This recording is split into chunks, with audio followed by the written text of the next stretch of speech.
Hi friends, ನಮಸ್ತೆ. ಎಲ್ಲರಿಗೂ ರುಚಿ ಅಭಿರುಚಿ ಯೂಟ್ಯೂಬ್ ಚಾನಲ್ಗೆ ತಮಗೆಲ್ಲರಿಗೂ ಆತ್ಮೀಯವಾದಂಥ ಸ್ವಾಗತ. ನಾನಿವತ್ತು ನಿಮಗೆಲ್ಲ ತುಂಗಭದ್ರಾ ನದಿಯ ಮೀನು ಸಾರು ಮಾಡೋದು ಹೇಗಂತ ಹೇಳ್ಕೊಡ್ತಾ ಇದ್ದೀನಿ. ನೀವು ಹೋಟೆಲಲ್ಲಾಯ್ತು, ಆಮೇಲೆ ಮನೆಯಲ್ಲಾಯ್ತು, ನೀವು ಸಮುದ್ರದ ಮೀನು ಅಥವಾ ಕೆರೆ ಮೀನು ತಿಂದಿರ್ತೀರ. ನಮ್ಮ ಸೈಡು ಉತ್ತರ ಕರ್ನಾಟಕ ಸೈಡ್ನಲ್ಲಿ ತುಂಗಭದ್ರಾ ನದಿಯಲ್ಲಿ ಹಿಡ್ದಿರೋದು ಮೀನಿದು ನೋಡಿ. ಇವಾಗ ತಾನೇ ಫ್ರೆಶ್ ಆಗಿ ಹಿಡ್ಕೊಂಬಂದು ಕಟ್ ಮಾಡಿರೋದು ಸಾಂಬಾರಿಗೆ ಅಂತೇಳಿ. ನಾವಿಲ್ಲೆಲ್ಲ ಏನು ಮಾಡ್ತೀವಿ ಅಂದರೆ ಫ್ರೆಶ್ ಆವಾಗ ತಾನೇ ತಗೊಂಬಂದು ಹೊಳೆಯಿಂದ ಮಾಡ್ಕೊತೀವಿ ಸಾಂಬಾರು. ಟೇಸ್ಟ್ ಮಾತ್ರ ಸಖತ್ತಾಗಿರುತ್ತೆ. ಒಂದ್ಸತಿ ನೀವು ಟ್ರೈ ಮಾಡಿ ನೋಡಿ. ನಾನಿಲ್ಲಿ ಇದಕ್ಕೆ ಏನೇನು ಬೇಕಂತ ನಿಮಗೆ ತೋರಿಸ್ಕೊಡ್ತೀನಿ. ಮೊದಲನೇದಾಗಿ ನಾನಿಲ್ಲಿ ಒಂದು ದೊಡ್ಡದಾಗಿರೋ ತೆಂಗಿನಕಾಯಿ ತೊಗೊಂಡಿದ್ದೀನಿ. ಅದನ್ನ ಈ ಥರ ಕಟ್ ಮಾಡಿ ಇಟ್ಕೊಂಡಿದ್ದೀನಿ. ಒಂದು 4 ಈರುಳ್ಳಿ ಹೆಚ್ಚಿಟ್ಕೊಂಡಿದ್ದೀನಿ. ಕೊತ್ತಂಬರಿ ಸೊಪ್ಪು, ಬೆಳ್ಳುಳ್ಳಿ, ಆಮೇಲೆ ಹಸಿ ಶುಂಠಿ. ನಂತರ ಇಲ್ಲಿ ಮಸಾಲೆಗೆ ಕೊತ್ತಂಬರಿ ಕಾಳು, ಒಂದು ಸ್ವಲ್ಪ ಚಕ್ಕೆ, ಲವಂಗ, ಏಲಕ್ಕಿ, ಮೆಣಸು. ಮೇನಾಗಿ ಮೀನು ಸಾರಿಗೆ ಮೆಣಸೇ ಮುಖ್ಯ. ಇದನ್ನೇ ನೀವು ತಗೋಬೇಕು ಫಸ್ಟು. ಸ್ವಲ್ಪ ಜಾಸ್ತಿ ಹಾಕಿದರೆ ಚೆನ್ನಾಗಿರುತ್ತೆ ಮೆಣಸು ಹಾಕಿದರೆ ಸಾಂಬಾರು. ಆಮೇಲೆ ಹುಣಸೆಹಣ್ಣು, ಆಮೇಲೆ ಮೆಣಸೇ ಇದಕ್ಕೆ ಚೆನ್ನಾಗಾಗುತ್ತೆ ಟೇಸ್ಟು. ಮೊದಲಿಲ್ಲಿ ನಾವು ಈರುಳ್ಳಿ ಆಮೇಲೆ ಮಸಾಲೆ ಸಾಮಾನೆಲ್ಲ ಹುರ್ಕೊಳ್ಳೋಣ. ಮೊದಲು ನಾನಿಲ್ಲಿ ಈರುಳ್ಳಿನ ಫ್ರೈ ಮಾಡ್ಕೊತೀನಿ.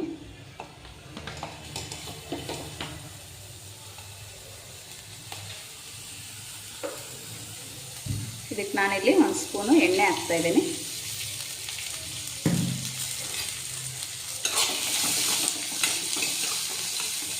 ಈರುಳ್ಳಿ ಸ್ವಲ್ಪ ಕೆಂಪಾಗೋವರೆಗೂ ಒಂಚೂರು ಫ್ರೈ ಮಾಡ್ಕೊಳ್ರಿ.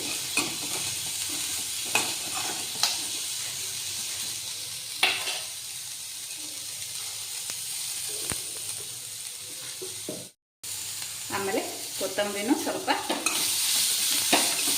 ಫ್ರೈ ಮಾಡ್ಕೊಳ್ಳಿ.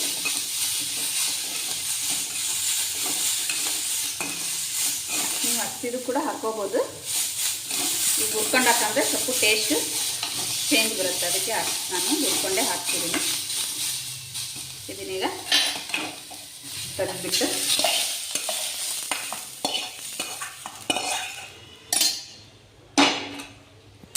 ಮಸಾಲೆ ಎತ್ತಿಟ್ಕೊಂಡಿದ್ವಲ್ಲ, ಚಕ್ಕೆ, ಏಲಕ್ಕಿ, ಲವಂಗ, ಅದೆಲ್ಲ ನಾನು ಇದನ್ನೂ ಒಂದು ಸ್ವಲ್ಪ ಫ್ರೈ ಮಾಡ್ಕೊತೀನಿ.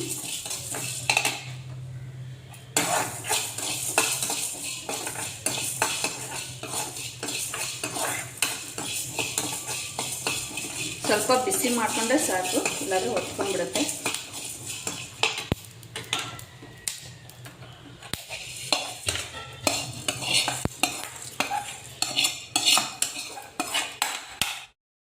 ಕೊಬ್ಬರಿ ಇಟ್ಕೊಂಡಿದ್ವಲ್ಲ ಅದೆಲ್ಲ ಸೇರಿಸಿ ನಾವು ಈಗ ಇದನ್ನ ರುಬ್ಕೊಂಬರೋಣ.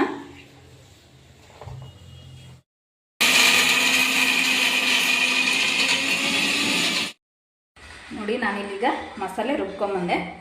ಮಸಾಲೆ ಆಮೇಲೆ ಸಾಂಬಾರಿಗೆ ಒಗ್ಗರಣೆಗೆ ಉಪ್ಪು, ಖಾರ ಪುಡಿ, ಅರಿಶಿನ, ಹುಣಸೆಹಣ್ಣು ನಾನು ರಸ ತೆಗೆದಿಟ್ಕೊಂಡಿದ್ದೀನಿ. ಆಮೇಲೆ ಎಣ್ಣೆ, ಮೀನು.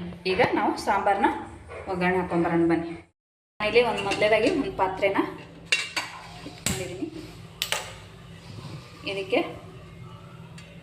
ಒಂದು 10 ಸ್ಪೂನು ಎಣ್ಣೆ ಹಾಕ್ರಿ. ನಾನಿಲ್ಲಿ ಒಂದು ಚಿಟಿಕೆಯಷ್ಟು ಅರಿಶಿನ ಹಾಕ್ತಾಯಿದ್ದೀನಿ.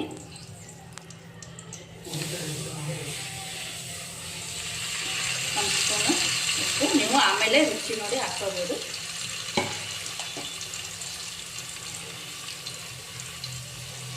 ನಾನಿಲ್ಲಿ ಒಂದು 3ರಿಂದ 4 ಸ್ಪೂನು ಖಾರ ಹಾಕ್ತಾಯಿದ್ದೀನಿ.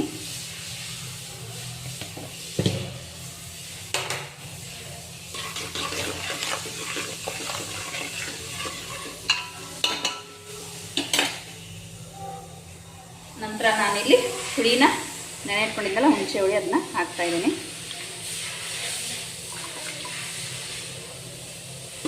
ನೀವು ಹುಳಿ ಎಷ್ಟು ಹಾಕ್ತಿರೋ ಅಷ್ಟು ಚೆನ್ನಾಗಾಗುತ್ತೆ ಸಾಂಬಾರು.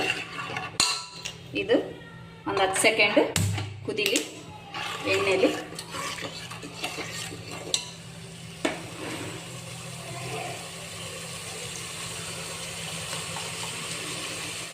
ನೋಡಿ, ಈ ಥರ ಎಣ್ಣೆ ಎಲ್ಲ ಕುದಿಯಾದ್ಮೇಲೆ ನಾನಿಲ್ಲಿ ಮಸಾಲೆ ಆ್ಯಡ್ ಮಾಡ್ತಾಯಿದ್ದೀನಿ.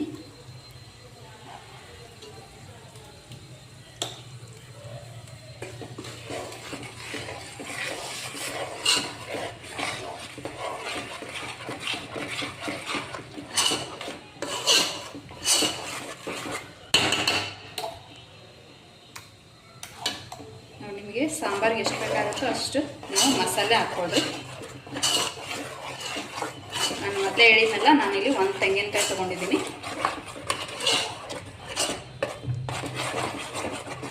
ಇದು ಸ್ವಲ್ಪ ಮಸಾಲೆ ಎಲ್ಲ ಹಸಿ ವಾಸನೆ ಹೋಗೋವರೆಗೂ ಕುದೀಲಿ. ಇದು ತಳ ಹಾಕೋ ಚಾನ್ಸ್ ಇರುತ್ತೆ, ಅದಕ್ಕೆ ನೀವು ಈ ಥರ ಸ್ಟೀಲ್ ಮಾಡ್ತಾಯಿರಿ.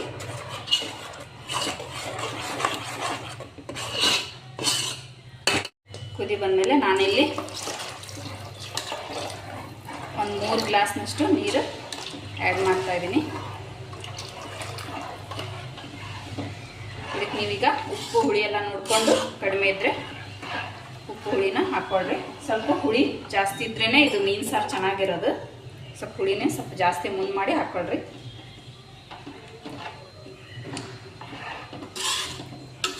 ಈ ಚಳಿಗಾಲಕ್ಕೆ ಮೀನು ಸಾರು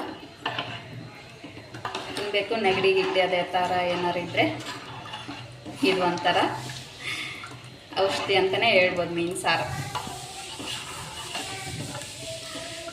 ಅಂತ ದೊಡ್ಡವರೆಲ್ಲ ಹೇಳ್ತಾರೆ. ನಾವು ಈ ಚಳಿಗಾಲದಲ್ಲಿ ಮೀನು ಸಾರು ಸ್ವಲ್ಪ ಜಾಸ್ತಿನೇ ಮಾಡ್ಕೊಂಡು ತಿಂತೀವಿ. ನೋಡಿ, ಇದು ಒಂದು ಸ್ವಲ್ಪ ಪಳಪಳ ಅಂತ ಕುದಿ ಬರಲಿ. ಕುದ್ದಾದ್ಮೇಲೆ ನಾವು ಮೀನನ್ನ ಇದಕ್ಕೆ ಆ್ಯಡ್ ಮಾಡೋಣ ಅಂತ. ನೋಡಿ, ಸಾಂಬಾರು ಈ ಥರ ಕುದಿ ಬಂದಮೇಲೆ ನಾನೀಗ ಫಿಶ್ನ ಆ್ಯಡ್ ಮಾಡ್ತಿದ್ದೀನಿ. ಇದನ್ನು ನೀವು ಜಾಸ್ತಿ ಹೊತ್ತು ಕುದಿಸ್ಬಾರ್ದು ಮೀನನ್ನ. ಈ ಕುದಿ ಪೂರ ಎಲ್ಲ ಕುದ್ಮೇಲೆ ಸಾಂಬಾರು, ಆಮೇಲೆ ಇದನ್ನ ಲಾಸ್ಟಿಗೆ ಆ್ಯಡ್ ಮಾಡಿ ಒಂದು 3 ಇಂದ 4 ನಿಮಿಷ ಮಾತ್ರ ಇದನ್ನ ಬೇಯಿಸ್ಕೊಡ್ರಿ. ಯಾಕಂದರೆ ಫಿಶ್ಶು ಬೇಗ ಬೆಂದ್ಬಿಡುತ್ತೆ.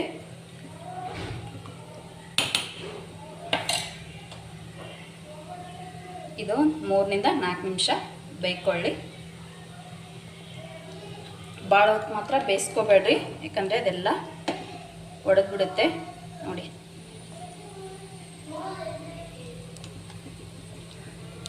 ನೋಡಿ ಎಷ್ಟು ಚೆನ್ನಾಗಿ ಕಾಣಿಸ್ತಾ ಇದೆ ಸಾಂಬಾರು.